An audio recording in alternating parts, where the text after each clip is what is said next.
ప్రభాకర్ రావు విచారణపై మరింత సమాచారం మా ప్రతినిధి పవన్ ప్రత్యక్ష ప్రసారం ద్వారా అందిస్తారు.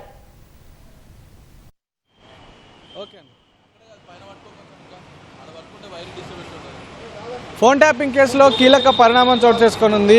ఇవాళ మరోసారి ప్రభాకర్ రావు సిట్ అధికారుల ఎదుట విచారణకు హాజరు కానున్నారు. ఇప్పటికే మొన్న 9వ తారీఖున విచారణకు హాజరైన ప్రభాకర్ రావును ఈరోజు మళ్ళీ విచారణకు హాజరు కావాల్సిందిగా సిట్ అధికారులు అయితే సూచించారు. ఈ మేరకు ఇవాళ కాసేపట్లోనే ఆయన సిట్ అధికారుల ఎదుట హాజరు కానున్నారు. ఇప్పటికే మొన్న 9వ తారీఖు విచారణ సందర్భంగా అయితే ఆయన సిట్ అధికారులు అడిగినటువంటి ప్రశ్నలకు పూర్తిగా స్పందించినట్టుగా కూడా మనకు తెలుస్తుంది. ఎక్కువగా మౌనంగా ఉన్నట్టుగా కూడా తెలుస్తుంది.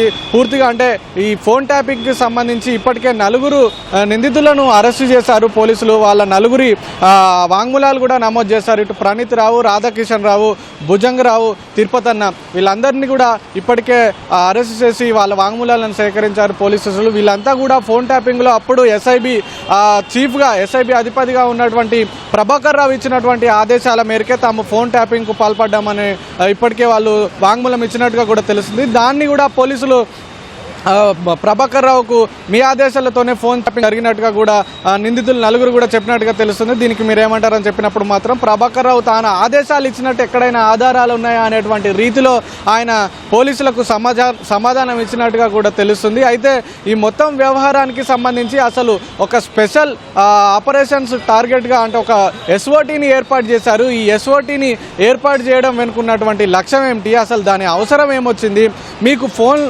ట్యాపింగ్కి సంబంధించి జాబితా ఎవరిచ్చారు ఏంటి అనే పూర్తి వివరాలను కూడా పోలీసులకు ప్రశ్నించినట్టుగా కూడా తెలుస్తుంది. అయితే వీటన్నిటికీ కూడా ప్రభాకర్ రావు మౌనంగా ఉన్నట్టుగా కూడా మనకు సమాచారం అందుతుంది. అయితే ఇవాళ ప్రభాకర్ రావుని మరోసారి విచారించనున్నారు పోలీసులు. ఫోన్ ట్యాపింగ్ గత ఏడాది మార్చి 10న ఫోన్ ట్యాపింగ్కి సంబంధించి కేసు నమోదైన వెంటనే ప్రభాకర్ రావు అమెరికాకు వెళ్ళిపోయారు. అయితే అమెరికా నుంచి అతన్ని విదేశాల నుంచి భారత్కి రప్పించడానికి పోలీసులు అనేక ప్రయత్నాలు చేశారని చెప్పుకోవచ్చు. ఆయనపై నాన్ బెయిలబుల్ వారెంట్ జారీ చేశారు. ఆయన పాస్పోర్ట్ రద్దు చేయించడం కావచ్చు, ప్రకటిత నేరస్తుడు అనేటువంటి ఒక అస్త్రాన్ని ప్రయోగించడం కావచ్చు, రెడ్ కార్నర్ నోటీసులు జారీ చేయడం కావచ్చు, ఇవన్నీ చర్యలతో ప్రభాకర్ రావును పోలీసులు ఒక ఆత్మరక్షణలోకి నెట్టారని చెప్పుకోవచ్చు. దీంతో తప్పనిసరి పరిస్థితుల్లో ప్రభాకర్ రావు ముందస్తు బెయిల్ కోసం సుప్రీంకోర్టును ఆశ్రయించాల్సి వచ్చింది. సుప్రీంకోర్టుకు ఆశ్రయించిన తర్వాత సుప్రీంకోర్టు దర్యాప్తుకు సహకరించాల్సిందేనని స్పష్టం చేసింది. దీంతో ఎమర్జెన్సీ ట్రావెల్ డాక్యుమెంట్తో అయితే ప్రభాకర్ రావు హైదరాబాద్కు చేరుకున్నారు. హైదరాబాద్కు చేరుకొని మొన్న సిట్ అధికారుల ఎదుట అయితే హాజరయ్యారు. అయితే గత ప్రభుత్వ పెద్దల ఆదేశాల మేరకు ఇటు రాజకీయ నాయకులు కావచ్చు, ప్రైవేటు వ్యక్తులు, న్యాయమూర్తుల ఫోన్లపై నిఘాలు ఉంచారనేటిది ప్రధాన అభియోగం. అయితే ఎన్నికల ఫలితాల అనంతరం ఈ డాటాను వీటి ఉపకరణాలన్నింటినీ కూడా ధ్వంసం చేశారు. అందులో దేశ రక్షణకు ఉపయోగపడేటువంటి డాటా కూడా ఉంది కదా.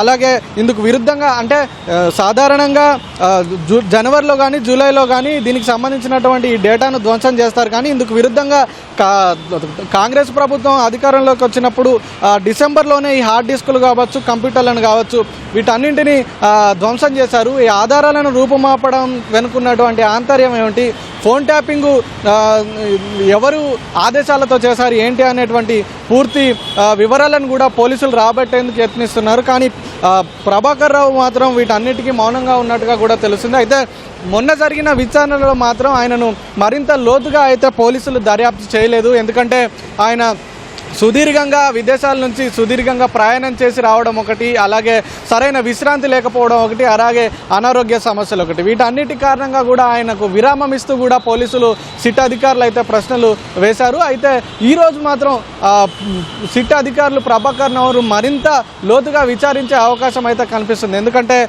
ప్రణీత్ రావు అంటే ప్రభాకర్ రావు ఉద్యోగ విరమణ పొందిన తర్వాత కూడా తిరిగి ఓఎస్డీగా కొనసాగడం వెనుకున్నటువంటి ఆంతర్యం ఏమిటి అనేది కూడా పోలీసులు మరింత లోతుగా దర్యాప్తు చేస్తున్నారు. ఎందుకంటే ఇంటెలిజెన్స్ అదనపు బాధ్యతలను కూడా ప్రభాకర్ రావు నిర్వర్తించారు. ఎందుకంటే ఇటు ఏపీ తెలంగాణలో ఉద్యోగ విరమణ పొందిన తర్వాత ఈ ఇంటెలిజెన్స్కి సంబంధించినటువంటి బాధ్యతలను నిర్వర్తించినటువంటి మొట్టమొదటి వ్యక్తిగా అలాగే చివరి వ్యక్తిగా కూడా ప్రభాకర్ రావే ఉన్నాడు. ఇవన్నీ కీలక బాధ్యతల్ని అప్పగించడం వెనుకున్నటువంటి ఆంతర్యం ఏమిటి, దీని వెనుక ఎవరి ప్రమేయం ఉంది ఏంటనే పూర్తి వివరాలను కూడా పోలీసులు అయితే రాబట్టనున్నారు. అయితే 2023 అసెంబ్లీ ఎన్నికల సమయంలో కావచ్చు, అంతకుముందు అంతకుముందు మునుగోడు ఉప ఎన్నికల సమయంలో కావచ్చు ఈ ఫోన్ ట్యాపింగ్ జరిగింది. అలాగే అప్పటి పీసీసీ చీఫ్గా ఉన్నటువంటి రేవంత్ రెడ్డి సహా కీలక నేతల ఫోన్లను ట్యాపింగ్ చేశారు అనేటువంటిది ఒక ప్రధాన అభియోగం. అప్పటి భారత ప్రభుత్వం లబ్ధి పొందేందుకే అప్పటి ప్రభుత్వ ముఖ్య నాయకులే ఈ ఫోన్ ట్యాపింగ్కు పాల్పడ్డారనేది కూడా ప్రధాన అభియోగంగా ఉంది. ఇక ఈ మొత్తం నేపథ్యంలో అయితే పోలీసులు ఇవాళ ప్రభాకర్ రావును మరోసారి విచారించనున్నారు. 11 గంటల సమయంలో ప్రభాకర్ రావు జూబ్లీహిల్స్లో ఉన్నటువంటి సిట్ అధికారుల ఎదుట అయితే విచారణకు హాజరు కానున్నారు. Over to studio.